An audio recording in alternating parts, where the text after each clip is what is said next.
Venue du fond des âges, la sorcellerie exerce toujours sur chacun une curiosité, sinon un attrait bien légitime. Mais aujourd'hui, sorciers et sorcières ne se cachent plus au fond des bois dans de méchantes cabanes vermoulues. En France, certains d'entre eux ont quasiment pignon sur rue et travaillent pour les puissants de ce monde. Tel sorcier se vante, hors micro bien sûr, d'œuvrer pour l'un des plus grands publicistes de la place de Paris.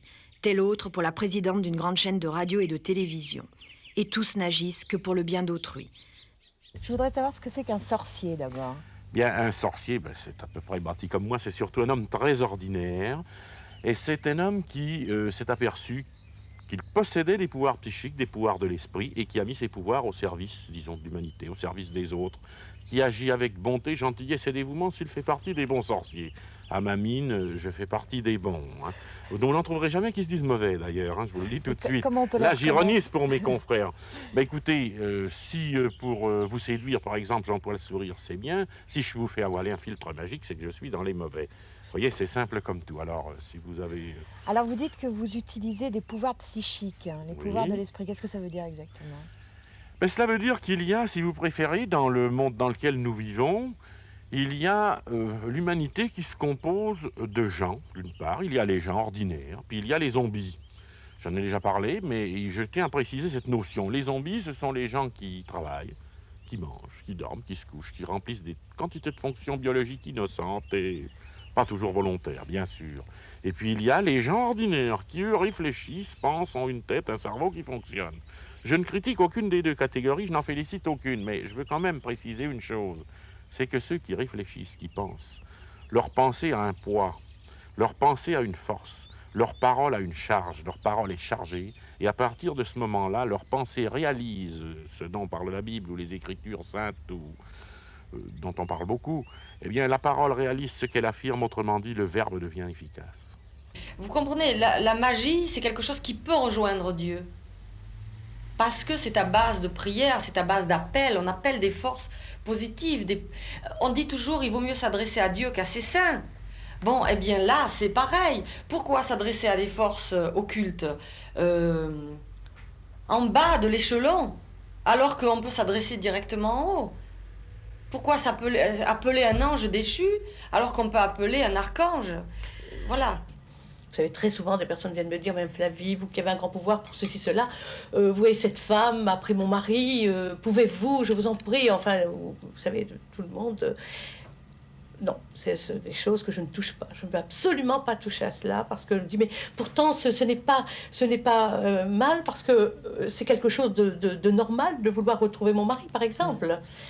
Mais oui, mais je lui dis, ben, dans ce cas-là, mais ce n'est ce qu'on appelle de la magie blanche. Mais pour moi, ce n'est pas de la magie blanche. Parce que dès l'instant qu'il faudra couper quelque chose, par exemple, si cet homme est amoureux d'une autre femme, admettons, il faudra tout de même faire quelque chose pour donc du mal à cette autre personne, ou même à cet homme qui finalement peut-être est très heureux comme cela. Alors, donc on ne doit pas toucher à cela. Nous n'avons pas le droit. Les choses qui sont faites, c'est parce que... Donc pour vous, quelle que soit la sorcellerie, elle est toujours négative à un moment. Ah oui, je pense. J'en suis certaine d'ailleurs. Pour beaucoup de gens, la sorcellerie, c'est quelque chose de dramatique, qui se passe la nuit, qui fait appel à des forces mauvaises. Ah, je vous remercie, parce que ça, c'est le côté folklorique, c'est le côté spectacle que j'adore. Je vous dirais que vers ce dolmen que vous voyez, d'ailleurs, on aperçoit ici la chambre d'amour, je ne sais pas si vous la voyez. Voyez-vous, cette chambre d'amour, par exemple, il s'est passé ici des rituels réellement sympathiques. Par exemple, la restauration de forces sexuelles, par exemple, pour des messieurs qui étaient fatigués, la mise en route de dames qui avaient, mon Dieu, des difficultés du même côté, parce que ce lieu, je tiens à vous le dire, c'est un lieu magique, c'est un lieu sorcier par excellence. On dit que les dolmens sont l'œuvre des druides, j'ajouterais même de ceux qui les ont précédés. Ce dolmen, c'est quoi? C'est un condensateur de forces cosmotelluriques, c'est-à-dire de forces du ciel et de la terre, où il se passe des quantités de choses. Et en sorcellerie, puisqu'on parle de sorcellerie, en sorcellerie, qu'est-ce que nous faisons? Nous sommes les intermédiaires entre le ciel et la terre. Dieu et ses saints, sorciers et mages s'y réfèrent toujours. Ce n'est pas le moindre paradoxe de ce monde marginal. Vous dites que vous travaillez avec un prêtre. Vous l'avez choisi, vous l'avez trouvé. Comment ça se passe? Non, je ne l'ai pas choisi, je ne l'ai pas trouvé. Disons que je suis disciple de l'abbé Julio, qui était un prêtre qui avait recensé toutes les prières, toutes les formules anciennes, magiques, pour aider les gens. dans la guérison, n'importe laquelle, c'est-à-dire aussi bien psychique que morale ou physique.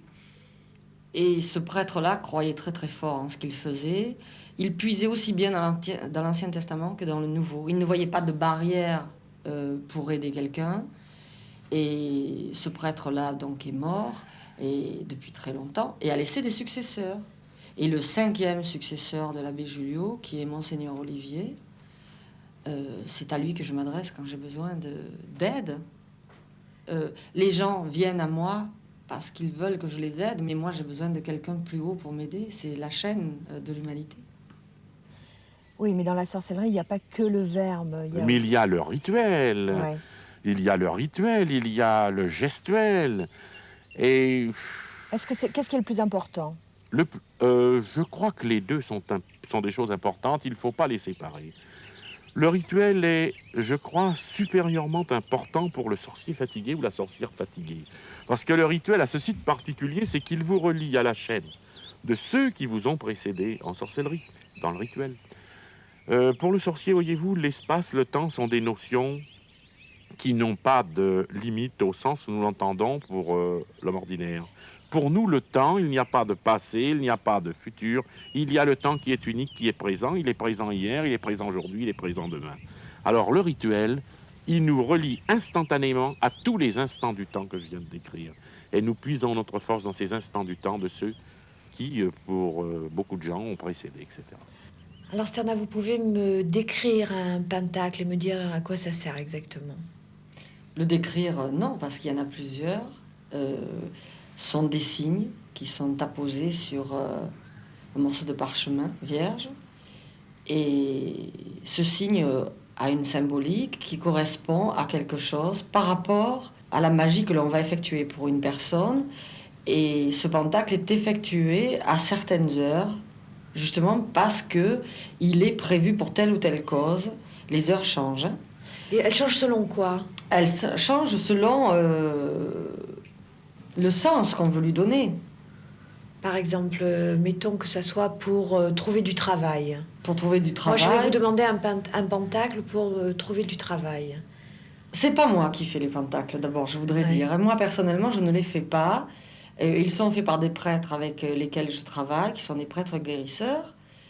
Ils sont des prêtres catholiques. Oui, catholiques. C'est reconnu par la religion? Les religions ont le droit de faire des pentacles? C'est bien sûr, bien sûr. Ce que vous avez sur la chasuble d'un prêtre, dans différentes messes, ça n'est jamais qu'un pentacle. Alors, ces prêtres-là font ces pentacles. Il y a des...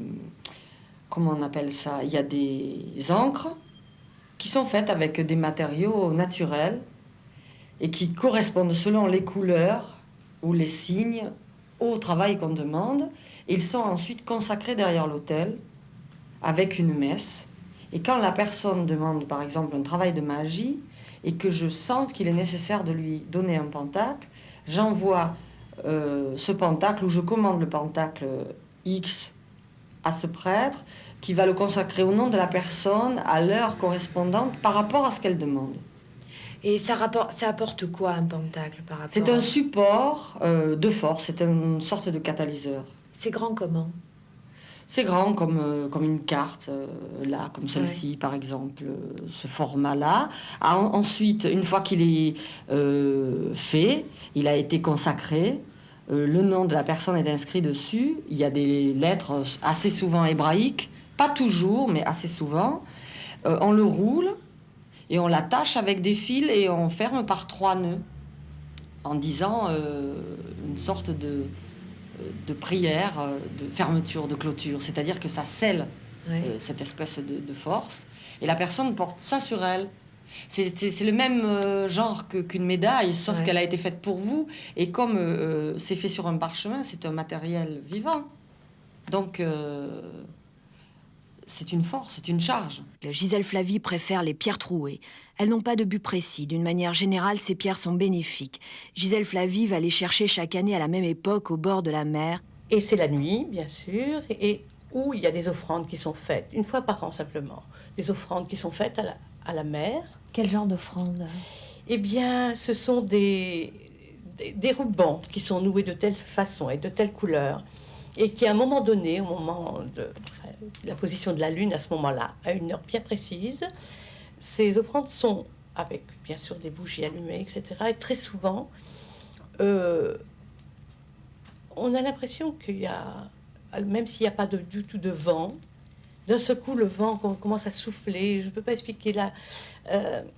Il se passe, il y a vraiment un mystère, parce que toutes les bougies allumées ont tendance, elles ne s'éteignent pas, mais subitement, elles vacillent. Il y a vraiment quelque chose qui se passe à ce moment-là. Et alors, tous ces rubans qui sont noués de couleurs, enfin, tout avec un rituel, bien sûr, et sont jetés à l'eau. Et à ce moment-là, toutes les pierres qui sont roulées à mes pieds, c'est comme ça que j'appelle cueillir mes pierres, parce que pour moi, ce sont ces pierres des offrandes, finalement, qu'on me rend. Et ces pierres ont une force magnétique énorme, et ont vraiment un grand pouvoir, parce que ça, j'ai pu constater, ça fait tellement depuis longtemps. Et la pierre qui m'avait été donnée, la première pierre que j'avais, c'était une pierre trouée. Hein. Donc ce sont des pierres trouées sur la plage que les pierres qui sont trouées et qui sont roulées à mes pieds. Attention, je ne les cherche pas. Hein, je ne les cherche pas et je les ramasse parce que comme si c'était vraiment un présent. Vous en ramassez beaucoup comme ça? Ah oui, par exemple, vous voyez, cette petite coupelle là, mais j'en ramasse au moins, oui, 4 fois comme cela. Et alors, une fois par an? Une fois par an, oui, une fois par an. Je les offre après parce que les gens, ça c'est une forme de talisman, si je puis dire, pour les gens. Et ces pierres qui restent, comme celle-ci par exemple, d'ici un bon mois maintenant, elles repartiront à la mer. Je les rends, si je puis dire. Celles que vous n'avez pas distribuées. Voilà, celles que je n'ai pas distribuées, je les rends. Vous me racontiez, vous me disiez oui, alors je disais que fois, on vous avait offert une pierre. Voilà, la première pierre que j'ai eue, c'était un cœur. Et un cœur troué, bien sûr. Et alors je portais avec beaucoup d'amour parce que c'était une grande initiée, celle qui m'avait offert cette pierre.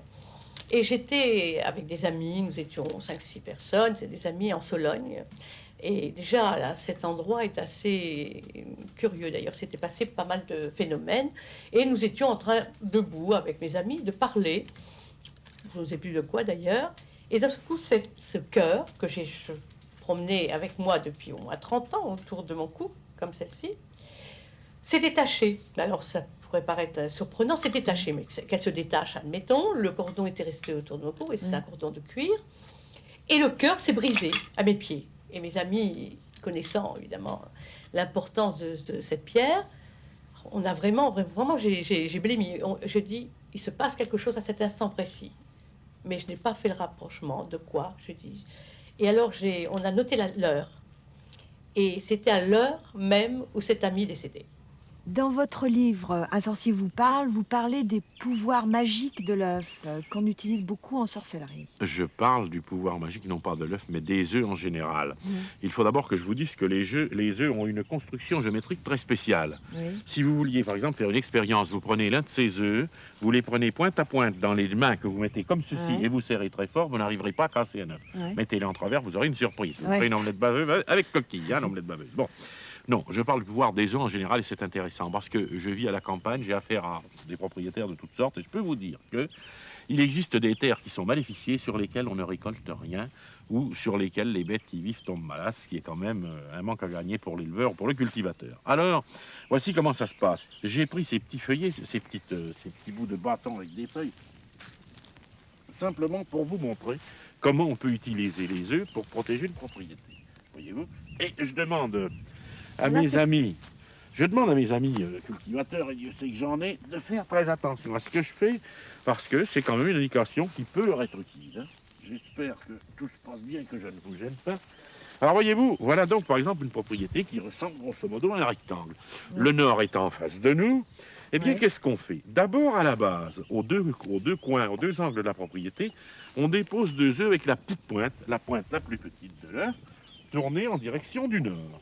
Nous avons donc la base de notre triangle. Donc, entre les 2 œufs, là, il peut y avoir un hectare. Il peut y avoir, parlons plutôt de distance, il peut y avoir 100 ou 200 mètres si vous voulez. Bon, pour constituer le triangle, qu'est-ce qu'on fait? On mesure au pas, parce qu'un sorcier, il prend les mesures avec son pied, en marchant toujours du même pas en général. Eh bien, il mesure à peu près la distance totale en pas qu'il y a dans le haut enfin de De la parcelle. propriété, oui. Et à mi-chemin, il dépose le troisième œuf, toujours dans la même direction que les deux autres, voyez-vous. Ouais. Mais ce qu'on fait là pour donner une image et montrer à peu près comment on préserve une propriété, comprenez que ça demande un certain temps, un arpentage. Mais ça, c'est une protection super efficace. Dès que ce triangle est établi sur une parcelle de terre, il ne peut plus rien se passer de mauvais. Et tout ce que vous faites, c'est de poser 3 œufs. Oui, mais je En ne les triangle. pose pas à la surface de terre. Oui. Je les enterre environ à 20-25 cm. Ouais. Autrement dit, je me Couché. coucher comme ça, et avec la la pointe pointe, tournée vers la le nord. pointe la plus fine tournée vers le nord. Ouais. Hein. Ouais. Donc, il n'y a absolument aucun problème. Et croyez-moi, une propriété, par exemple, sur laquelle les bêtes sont malades, vous voyez les bêtes se guérir et devenir bien portantes. Mais vous faites pas de prière? Comment?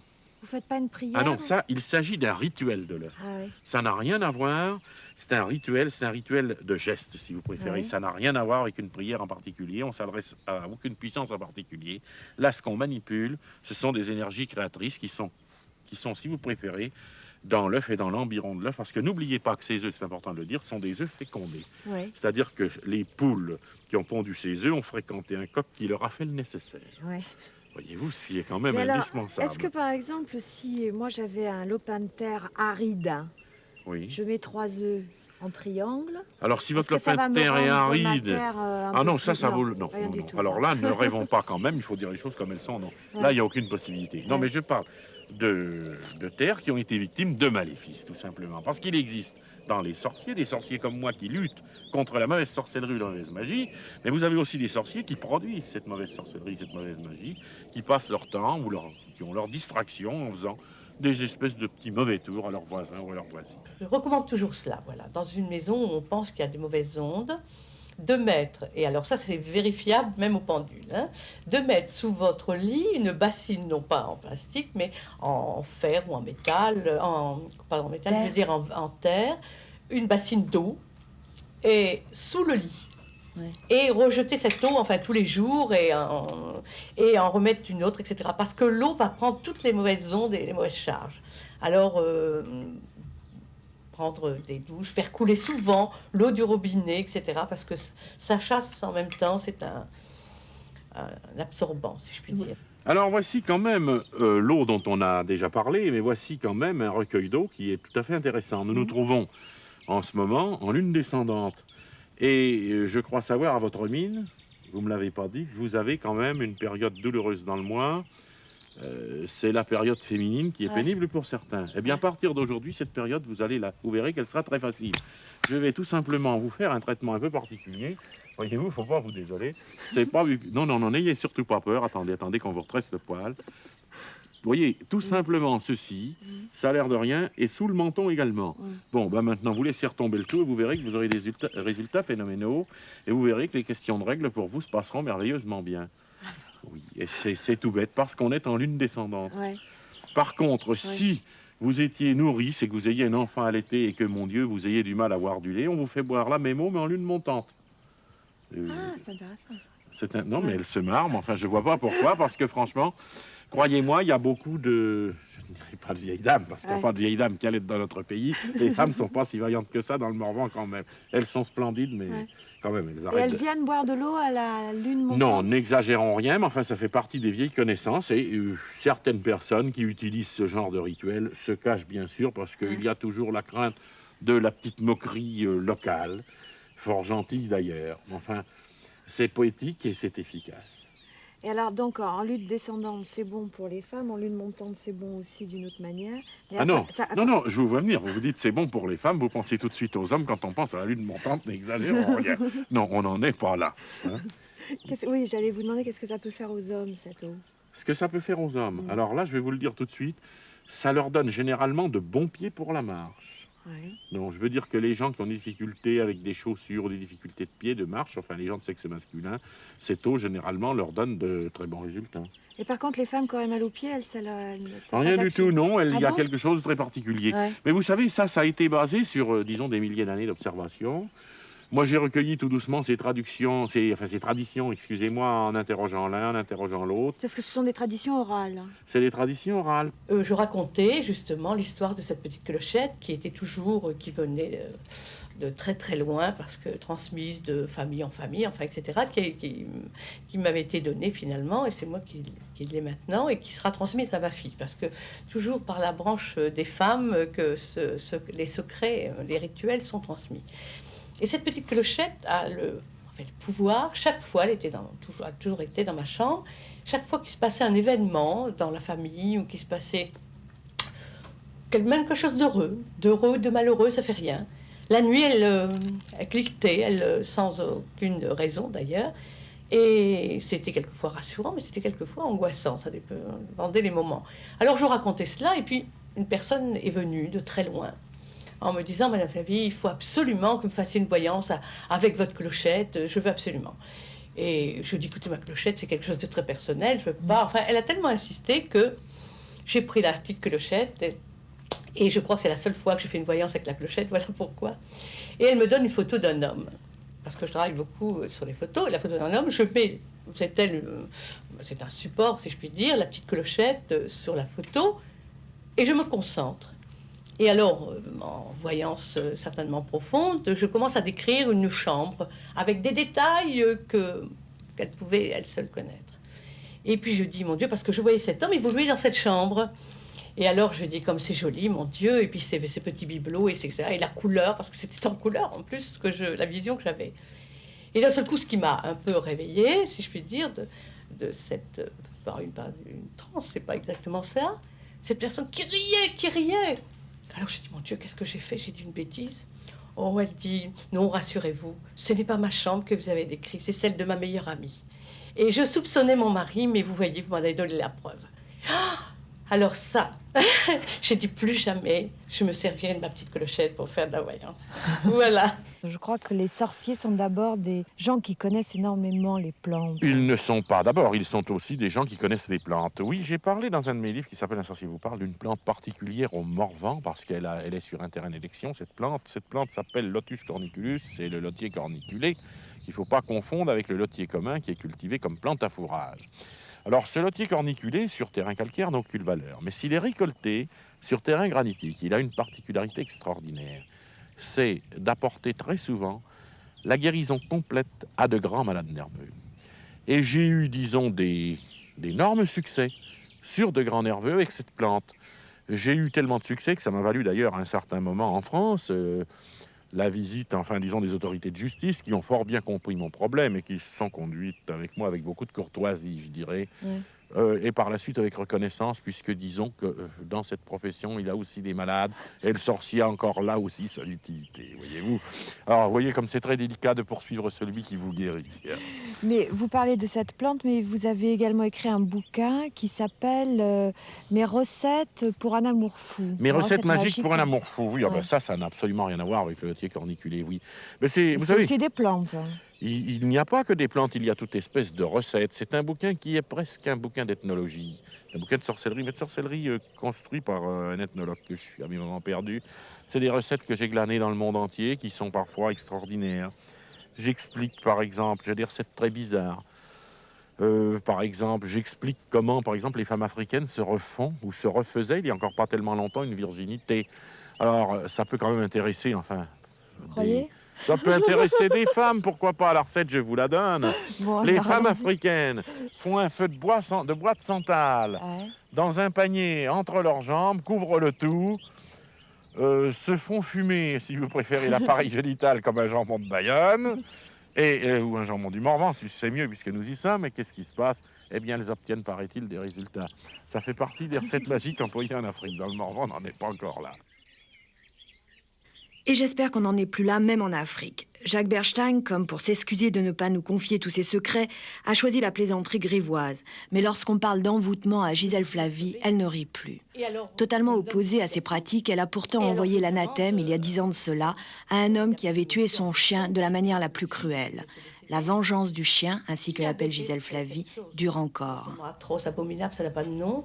Il avait attaché le chien à un tout petit bout de fil de fer à un arbre, et il avait il avait voulu le tuer avec une masse. Et le chien n'était pas mort tout de suite. C'était quelque chose d'abominable, alors le sang partout. Et alors, je me suis, bon, comme je m'étais déchaussée pour courir plus vite, et je me suis mis sur la pointe des pieds, je donnais 2 paires de gifles. Mais alors, vraiment, il paraîtrait, d'après ce que les gens m'ont dit, j'étais livide. Et j'ai dit simplement ce mot. Monsieur, vous vouliez avoir votre maison pour la vendre. Elle ne sera jamais vendue. Le sang de ce chien vous empêchera de vivre et de vendre cette maison. Jamais ne sera vendue. Puis c'est tout. Et je reviens, j'appelle les gendarmes. Enfin, la suite, il y a eu un procès. C'était tellement quelque chose d'ignoble. Et alors, à cette époque-là, évidemment, il y avait des gens qui disaient « Mon Dieu, pour un chien, qu'est-ce que c'est, ces histoires ?» Et puis des gens qui étaient tout à fait de mon avis, bien sûr. Et je suis partie de la région. Et je parle de ça il y a 10 ans. Et je suis revenue, donc, il y a à peu près 1 an. Et il y a quelques mois, je ne pensais plus du tout à cette histoire, plus du tout. Une dame me dit, Madame Flavie, vous vous souvenez de cette phrase que vous avez prononcée à ce monsieur au sujet du chien, etc. Je me souvenais plus bien, elle dit, vous avez dit ceci parce que j'étais présente et ça avait beaucoup impressionné les gens parce que vous étiez livide et avec des yeux qui voyaient une autre vision. Et elle dit, venez voir la maison. Et en effet, alors vraiment, j'étais vraiment très malheureuse parce que pour la première fois, j'avais vraiment, comme on dit vulgairement, jeté un sort. C'était vraiment très pénible pour moi de penser qu'un jour, j'avais pu faire quelque chose. Cette maison tombe en ruine, elle est envahie d'herbe et tout s'écroule. Et depuis 10 ans, en effet, cette maison n'a jamais été vendue.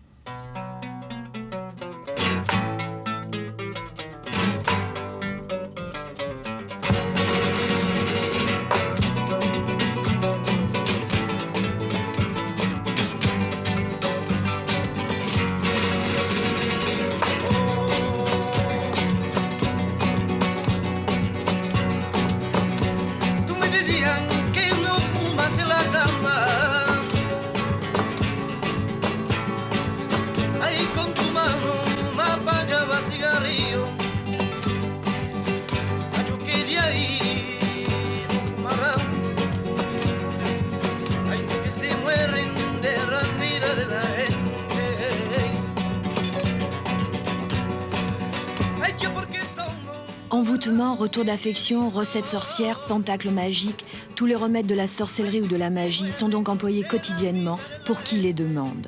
Mais excepté Gisèle Flavie qui offre gratuitement ses pierres porte-bonheur, magiciens et sorciers font payer cher leurs travaux. Les prix varient de 1000 à 20 000 $, parfois plus. Sterna Wells paye un loyer de 1500 $ chaque mois et entretient une famille nombreuse grâce à ses activités. Jacques Bernstein reconnaît gagner 1000 $ par jour. Vous pourrez toujours vous poser la question de savoir si les puissances occultes ont des réels pouvoirs sur le commun des mortels. Vous ne pourrez mettre en doute que pour sorciers et magiciens, ça marche très bien. Merci.